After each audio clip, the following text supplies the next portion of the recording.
আজকের গোলাপটা তাদের জন্য তোলা থাক যারা আমাদের জন্য নিজের জীবনকে বলিদান দিয়েছে। আজকের ভালোবাসাটাও তাদের জন্যই তোলা থাক যারা আমাদেরকে সবসময় সুরক্ষা দিয়ে চলেছে। তাদের ত্যাগের জন্যই আজকে আমরা নিরাপদ এবং ওনাদের রক্তে রাঙানো আমাদের জাতীয় পতাকা। 19 সালে সেই মর্মান্তিক ঘটনা যেটা পুলওয়ামা অ্যাটাক, আমাদের 40 জনেরও বেশি বীর সেনারা প্রাণ দিয়েছিলেন।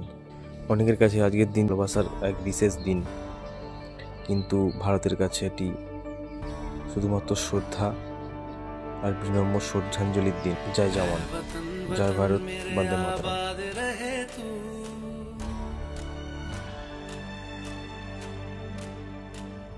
वतन वतन मेरे आबाद रहे तू, वतन वतन मेरे आबाद।